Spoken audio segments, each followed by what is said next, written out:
নূরে মুহাম্মদ রসূল আরবি নায়েবে পরওয়ার জিবরাইল চুমে যার দরবার। একটু জোরে হবে না সুবহানাল্লাহ। নূরে মুহাম্মদ রসূল আরবি নায়েবে পরওয়ার জিবরাইল চুমে যার দরবার। লাম থেকে হয় লা ইলাহা, আলিফ থেকে হয় আল্লাহ,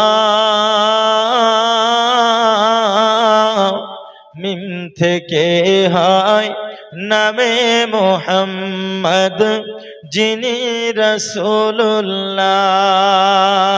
জোরে বলুন। লাম থেকে হয় লা ইলাহা, মিম থেকে হয় মুহাম্মদ,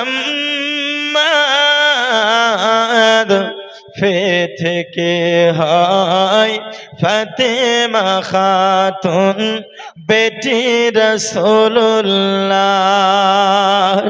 শহীদ আজম ইমাম হুসাইন নওয়াসা তাহার জিবরাইল চুমে যার দরবার। নূরে মুহাম্মদ রসূল আরবি নায়েবে পরওয়ার জিবরাইল চুমে যার দরবার। জোরে বলো, আরো জোরে হবে না?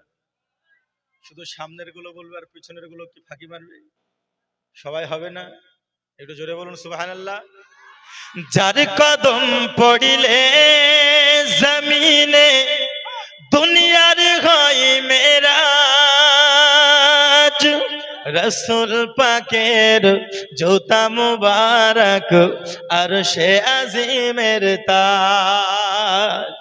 আব্বাজি আবার আমার নবী সাল্লাল্লাহু তাআলা আলাইহি ওয়াসাল্লাম যখন মেরাজ মুবারকে যায়, দরদি মেরাজ শরীফে আমার নবী সাল্লাল্লাহু আলাইহি ওয়াসাল্লাম যখন গিয়েছিলেন, ওরে আমার বাবা আরশে আজিমে যখন আমার নবী তিনি আপনার কদম মুবারক রাখবে, হে বাবাজি আমার নবী পাকের পরনে জুতা মুবারক ছিল।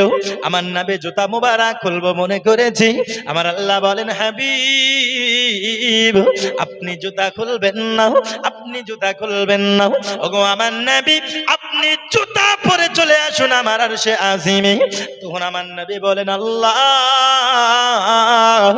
তুমি যখন মুসা নবীকে তোমার সঙ্গে দিদার করার জন্য তোমার কাছে আবেদন করেছিল মাবুদ, তুমি তখন মুসা নবীকে বলেছিলে ওগো মুসা তুমি জুতা খুলে তুর পাহাড়ে তুমি এসো। ওগো মাওলা পাক তুর পাহাড়ের জন্য যদি মুসাকে জুতা খুলে আসতে হয় আল্লাহ, তাহলে আমি তোমার আরশে আজিমে উঠবো, আমি কি করে জুতা পরিধান করে উঠতে পারি? ওগো মাওলা তোমার আরশে আজিমের মূল্য কি ওই তুর পাহাড়ের থেকেও কম? আমার আল্লাহ বলেন হাবিব না না না, তুর পাহাড়ের থেকে আরশে আজিমের মূল্য শত শত গুণ বেশি, কিন্তু আপনার জুতা মুবারকের থেকে বেশি নয়। আরো জোরে হবে না সুবহানাল্লাহ। যার কদম পড়িলে জমিনে দুনিয়ার হয় মেরাজ।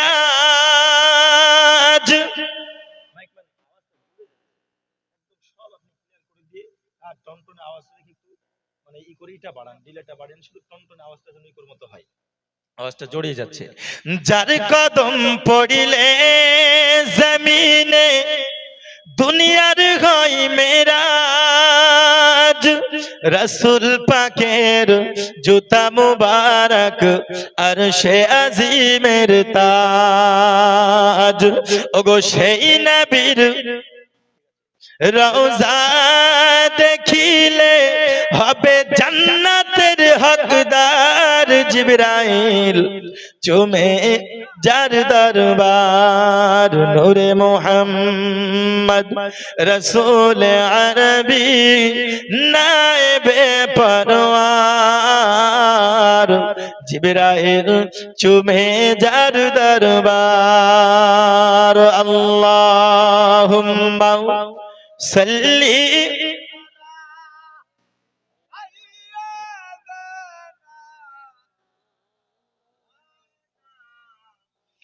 وعلى آل سيدنا مولانا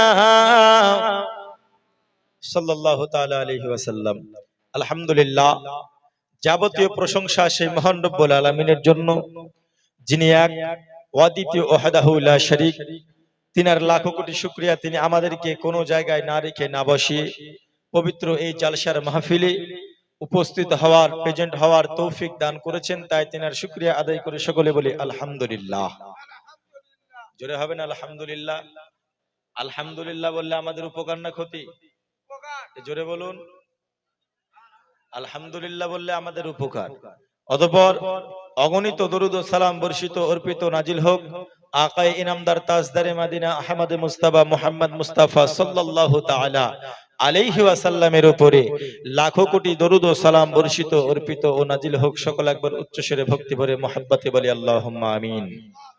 বিরাদরান ইসলাম, এতক্ষণ পর্যন্ত দিগার উলামায়ে কেরামের জবান থেকে আপনারা মূল্যবান বক্তব্য হাদিস ও কোরআনের আলোকে শ্রবণ করছিলেন। আমি অধম গুনাহগার মুর্শিদাবাদের সরজমিন থেকে আপনাদের এখানে এসেছি। আল্লাহ পাক আল্লাহ তাআলা যেন আমাকে হক বলান, আপনাদেরকে হক শুনে আমল করার তৌফিক দান করেন। সকল একবার উচ্চ স্বরে বলি আমিন। আল্লাহ পাক আল্লাহ তাআলার কালাম হইতে আয়াতে কারিমা তেলাওয়াত করেছি। আল্লাহ পাক আল্লাহ তাআলা বলেন, কুল ইন কুনতুম তুহিব্বুনাল্লাহা ফাত্তাবিউনি ইউহিব্বুকুমুল্লাহ ওয়া ইয়াগফির লাকুম যুনুবাকুম আল্লাহু গফুরুর রহিম। আমার আল্লাহ বলেন, হাবিব আপনি বিশ্বের মানুষকে জানিয়ে দিন, কেউ যদি আমি আল্লাহর ইত্তেবা করতে চাই, ভালো করে শুনবেন, কেউ যদি আমি আল্লাহর ইত্তেবা করতে চাই, সে যেন আপনি নবী আপনাকে ভালোবাসে। জোরে বলুন সুবহানাল্লাহ। কেউ যদি আমি আল্লাহর ইত্তেবা করতে চাই, সে যেন আপনাকে ভালোবাসে। কেন? কারণ নবীর ভালোবাসা ছাড়া আল্লাহ পাওয়া যাবে না। যাবে? আল্লাহ পাওয়া যাবে না। নবীর ভালোবাসা ছাড়া আল্লাহকে খুশি করা যাবে না। নবীর ভালোবাসা ছাড়া আল্লাহর ইত্তেবা করা যাবে না। নবীর মুহাব্বত ছাড়া কোনো আমলই আমাদের আল্লাহ পাক আল্লাহর দরবারে কবুল হবে না। আর যদি আমরা নবীকে ভালোবাসি, আল্লাহকে পাবো কি পাবো না? জোরে বলুন না, একটু হ্যাঁ হো ইয়েস নো করবেন আমার সঙ্গে। আমরা যদি নবীকে ভালোবাসি, আল্লাহকে পাবো, তাহলে কি হবে? আল্লাহ বলেন, ওয়া ইয়াগফির লাকুম যুনুবাকুম ওয়াল্লাহু গফুরুর রহিম। আমি আল্লাহ তার জীবনের সমস্ত গুনাহ মাফ করে দেব এবং আমি আল্লাহ হয়ে যাব তার জন্য গফুরুর রহিম। জোরে বলুন সুবহানাল্লাহ। আমাদের জীবনের সমস্ত গুনাহ যদি মাফ করাতে হয়, আল্লাহর যদি খাস বান্দা হতে হয়, আল্লাহকে যদি রাজি খুশি করাতে হয়, যদি আমাদের ঈমান মজবুত করতে হয়, তাহলে নবীকে ভালোবাসতে হবে। কি করতে হবে? নবীকে ভালোবাসতে হবে। নবী ছাড়া কেউ যদি আল্লাহকে মানবো বলে, ও পাবে আল্লাহকে? পাবে না। নবী ছাড়া কেউ যদি মনে করে যে না আমরা আল্লাহকে বিশ্বাস করব, আল্লাহকেই মানবো, যা চাইবো আল্লাহর কাছে চাইবো, বাকি কারো কাছে নয়, নবী ওলির কাছে কিছু নয়, কাউকে মানার দরকার নাই, কারো কাছে চাওয়ার দরকার নাই, শুধু আল্লাহ, যদি এটা করে তাহলে ও এক পক্ষ হলো। আর আল্লাহ পাক আল্লাহ তাআলা বলেছেন, আমার কাছ পর্যন্ত আমি হলাম মাকসাদে মঞ্জিল, আমি হলাম মাকসাদে মঞ্জিল। আমার কাছ পর্যন্ত পৌঁছানোর জন্য মুস্তাফার ওসিলা দরকার। মুস্তাফার ওসিলা দরকার। মুস্তাফার ওসিলা ছাড়া কেউ যদি আল্লাহর কাছে চায়, কেউ যদি আল্লাহকে মানবো মনে করে, কেউ যদি আল্লাহকে পাবো মনে করে বা আল্লাহর কাছ থেকে পাবো মনে করে, ও আল্লাহর কাছে চাইলে আল্লাহ তো তাকে দেবে ঠিকই, কিন্তু মুস্তাফা যদি না থাকে, ডাইরেক্ট যদি আল্লাহ তাকে দেয়, তাহলে কিন্তু তার জন্য সেটা হালাল হবে না, হারাম হবে। বুঝতে পারলেন? তার জন্য ওটা হারাম হবে। এখন আপনি বলবেন, হুজুর ডাইরেক্ট আল্লাহ যদি আমাদেরকে দেয় তাহলে ওটা হালাল হবে না কেন? ও তো ডাইরেক্ট আল্লাহ দিচ্ছে, কেন হালাল হবে না? এটা আমি বলবো ইনশাআল্লাহ। তারপরে চলুন আমি আরেকটি আয়াতে কারিমা তেলাওয়াত করেছি। আল্লাহ পাক আল্লাহ তাআলা বলেন যে আমি ওয়ামা খলাকতুল জিন্না ওয়াল ইনসা ইল্লা লিয়াবুদুন, আমি জিন এবং ইনসানকে সৃষ্টি করি নাই, ইল্লা কিন্তু করেছি, লিয়াবুদুন একমাত্র আমার ইবাদতের জন্য। জোরে বলুন সুবহানাল্লাহ। আল্লাহ পাক আল্লাহ তাআলা আমাদেরকে সৃষ্টি করেছেন কেন? ইবাদতের জন্য, তাই না? বেরাদান ইসলাম, আমরা যে ইবাদত যেন ভালোভাবে করতে পারি, সেই ইবাদত করার জায়গার উন্নতি কল্পে আজকের এই জালসা, ঠিক কিনা? আজকে এই উন্নতি কল্পের, মসজিদের উন্নতি কল্পের জালসা, যেখানে আমরা আল্লাহর ইবাদত করি। কিন্তু দুর্ভাগ্যের ব্যাপার হলো এখন মসজিদে না মুসল্লি যায়, না জালসাতে আসে, না কোনো ভালো কাজে যায়। চারিদিকে যদি এখন দেখা যায় নামাজিও কম, রোজাদারও কম, দিনের পথে মানুষ একেবারেই মানে আসে না। ঠিক বলছি না ভুল বলছি? দিনের পথে মানুষের অগ্রসর নাই। আজ দেখুন ফ্রিতে এইখানে আপনাদেরকে ডাকা হয়েছে, মানুষ দেখুন আসছে না। যদি গ্রামের মানুষ আসতো সবাই এখানে জায়গা দেওয়া যেত। কিন্তু যদি কোনো গান বাজনা, কোনো হারাম কাজ হতো, যদি ডেলিগেট করতো 50 টাকা করে, ও মনে হয় 50 টাকা দিয়ে ঢুকতো, তাই না? ঢুকতো। কিন্তু মুসলমান বাবাজি ভাইরা, যদি আমরা ইবাদত না করি, এই যে মসজিদ আমরা তৈরি করেছি, আমাদেরকে ইবাদত করতে হবে কেন?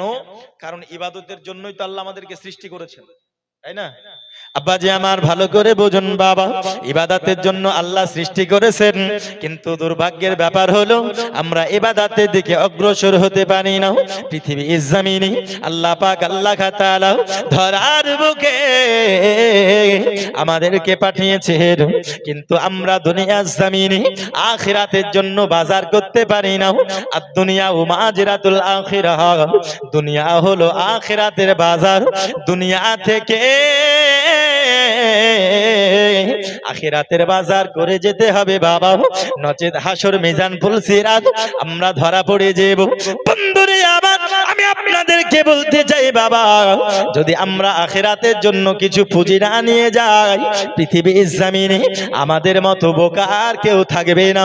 কারণ বিশ্বের মানুষকে আল্লাহ পাক আল্লাহ তাআলা কতই না অপরচুনিটি দিয়েছে, কতই না সুযোগ সুবিধা দিয়েছে। দরদি আমাদেরকে আল্লাহ কতই না ভালো রেখেছেন, কিন্তু এত ভালো থাকার পরে মানুষ ইবাদতের দিকে যায় না। বন্ধুরে আমার আমি আপনাদেরকে বলতে চাই বাবা, একটু নামাজটা পড়ুন, একটু ইবাদতটা করুন।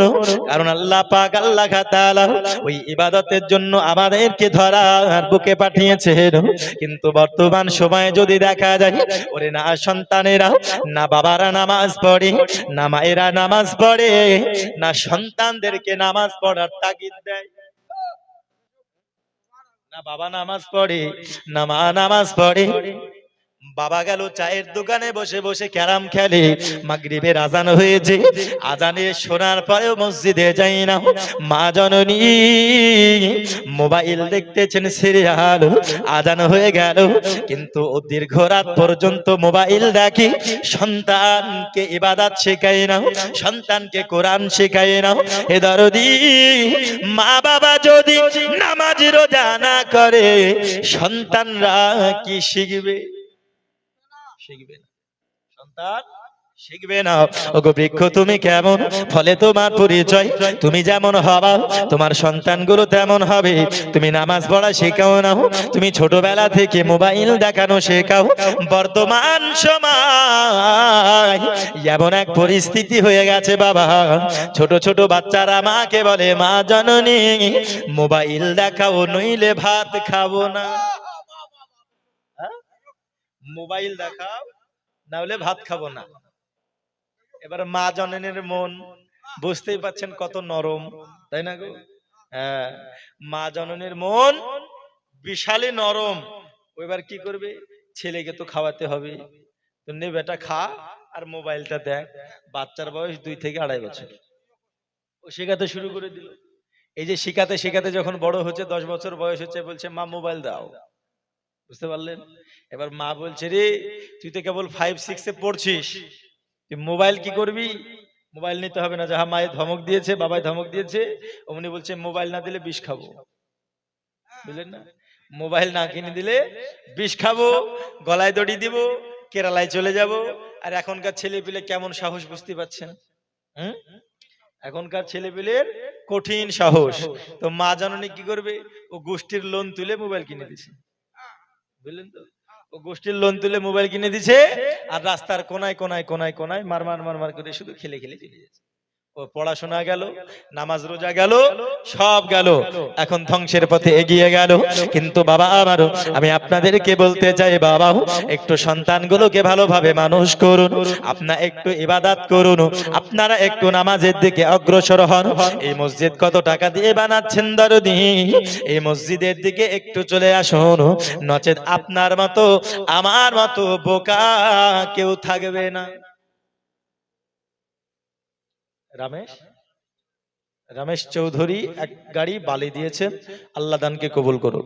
যদি না হয় দোয়া করব ইনশাআল্লাহ। যদি আমরা ইবাদতের দিকে আস্তে আস্তে অগ্রসর না হয়, আমরা বোকার খাতায় নাম লেখাবো। কেন? আল্লাহ আমাদেরকে উদ্দেশ্য করে পাঠিয়েছেন দুনিয়াতে, তো উদ্দেশ্যটা যদি আমরা পালন না করি, আমরা বোকা হব না? হব কি হব না? বোকা হব। কেমন বোকা হব একটু শুনুন। এটা আমি প্রত্যেক জায়গাতেই বলি, যেন মানুষ একটু হলেও পরিবর্তন হয়। একটা বাদশাহ, বুঝলেন, একটা বাদশাহ তার দরবেশকে ডেকেছে। দরবেশকে ডাকার পরে তার দরবেশকে বলতেছে যে, হে দরবেশ, এই রুমালটা তুমি নাও, এবং এই রুমালটা নেওয়ার পরে আমার রাজপ্রাসাদে সব থেকে যে ব্যক্তি বোকা হবে, কি হবে? জোরে বলুন, কি হবে? বোকা হবে। সব থেকে যে বেয়াকুফ হবে তার হাতে তুমি রুমালটা দিবে। হে বাবা জি আমার, দরবেশ তখন করলো কি, বাদশার কাছ থেকে রুমালটা নিয়ে নিয়েছেন। নিয়ে নেওয়ার পরে রাজপ্রাসাদ ঘোরাঘুরি করতেছে। পুরা রাজপ্রাসাদ ঘোরাঘুরি করার পরে হে দরদি, ওই রুমালটা করলো কি, ওই দরবেশ ওই রুমালটা নিয়ে আসার পরে বাদশার হাতেই আবার দিয়ে দিয়েছেন। বাদশা দেখে অবাক হয়ে গেল, রাগে রাগান্বিত হওয়ার পরে বলতেছে, এই আমার দরবেশ, তোমায় আমি কি বলেছি বলো? ও আমার বাদশা, আপনি বলেছেন যে, আপনি বলেছেন এই রাজপ্রাসাদে সব থেকে বোকা যে হবে তার হাতে এই রুমালটি দিয়ে দিতে। ও দরবেশ, তুমি কি করলে বলো? তখন ওই দরবেশ বলতেছে, হুজুর, আমি এই সারা রাজপ্রাসাদে আপনার থেকে বোকা কাউকে দেখি না। আপনার থেকে বোকা আমি কাউকে দেখতে তো পেলাম না, তাই আপনার হাতে রুমালটা দিয়ে দিলাম। বুঝতে পারলেন? তো বাদশা রাখবে না? রাখবে কি রাখবে না?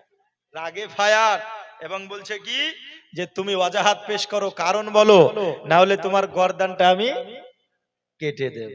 আর বাদশার কাছে এই পাওয়ার আছে, যদি তার কেউ গুস্তাখি করে, বেয়াদবি করে, গর্দানটা কেটে দেবে। কথা বুঝতে পারলেন? তো এখন কারণটা কি? কারণ বাদশা জানতে চাই। তো দরবেশ বলছে, বাদশা, কারণ আমি বলবো যে আপনি বোকা কি করে হলেন। মুসলমান, কারণটা বলার আগে বলি, ওই বাদশার মতো বোকা কিন্তু আমাদের মধ্যে মুসলমানে অনেক আছে। ওই বাদশার মতো বোকাও অনেক আছে। তো বাদশাকে এইবার দরবেশ বলতেছি, ও আমার বাদশা, আপনি বলুন না, আপনি একটু আমার কথার উত্তর দেন। আপনি যখন কোন জায়গায় সফরে যান, 2 মাস 3 মাস আগে যখন কোন জায়গাতে সফরে যান, আপনি তখন কি করেন? তখন দরবেশকে বাদশা বলতেছি, আমার দরবেশ, আমি যখন কোন জায়গায় সফরে যাই, আমি 1 মাস 2 মাসের জন্য যদি সফরে যাই, আমার রাস্তা যদি 3 মাসের হয়, আমি 1 মাস আগে থেকে আমার যত পোশাক লাগবে আমি গুছিয়ে নিই, আমার যত খাদ্য লাগবে আমি গুছিয়ে নিই, আমার যত টাকা পয়সা লাগবে আমি গুছিয়ে নিই। দরদি, এইবার দরবেশ বলতেছে, বাদশাহ, আপনি 3 মাস সফরের জন্য 1 মাস আগে থেকে প্রস্তুতি নেন, কিন্তু আপনি আমায় একটু বলুন না, যে এই সফর, সেই সফর আপনার যখন 4 জনের কাঁধে করে হবে, জোরে বলুন সুবহানাল্লাহ। শেষ সফর হবে না, কজনের কাঁধে হবে? জোরে বলুন। ওগো চারজনাতে যুক্তি করে, গজল যখন বলবো একটু ইকোটা রাখবেন।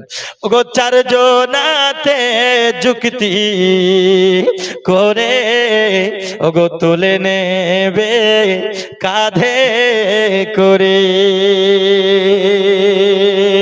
ওগো চারজনাতে যুক্তি করে, ওগো তুলে নেবে কাঁধে করে। ফেলিয়ে দেবে অন্ধ গরে, ওগো আপন আপন যাবে দেশে, ওগো কে যাবে গো তোমার সাথে? আছে না অন্ধকার পথে দয়ালু, ওগো কে যাবে গো তোমার সাথে? জোরে বলুন। ওগো কত বন্ধু বান্ধবেরা, ওগো সঙ্গে যেতে চায় না তারা। কত বন্ধু বান্ধবেরা, ওগো সঙ্গে যেতে চায় না তারা। ওগো ছেলে মেয়ে কলিজার টুকরা, ওগো তারাও চাই না যেতে, ওগো কে যাবে গো তোমার সাথে?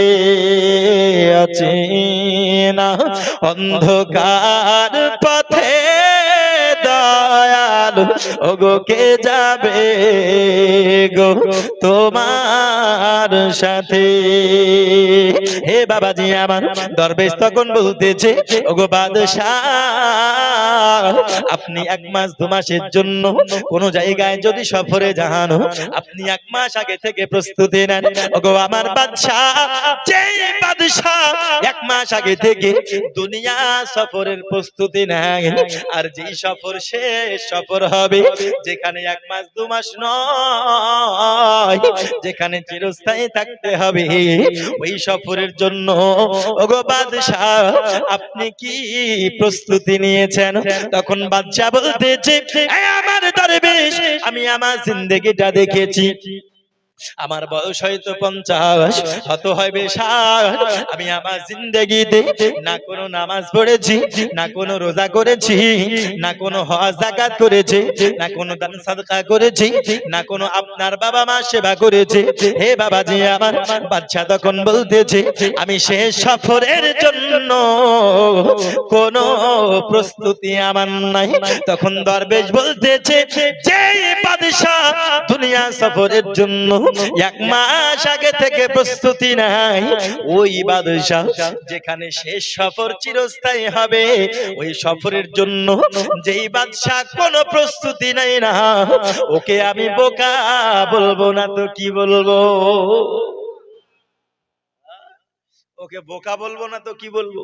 তখন বাদশা যখন দেখছে যে অবশ্যই বিষয়টা তো তাই, তো দেখছে সে খুব পস্তাচ্ছে এবং ওইখান থেকে তওবা করলো।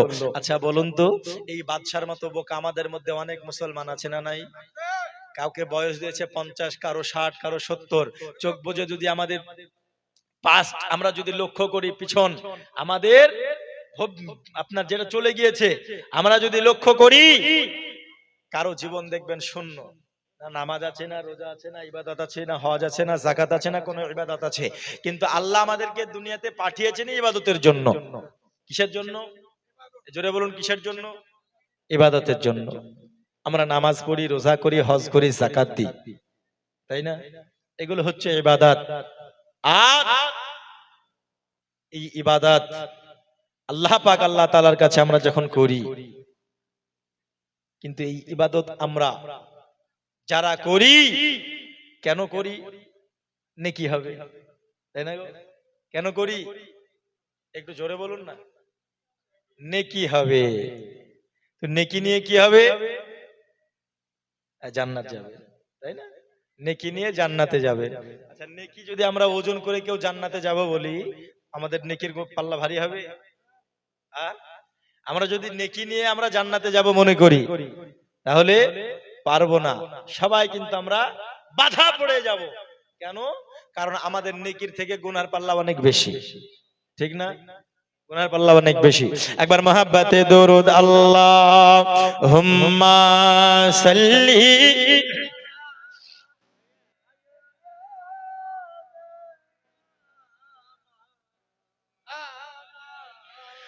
মুহাম্মাদ ওয়া আলা আলি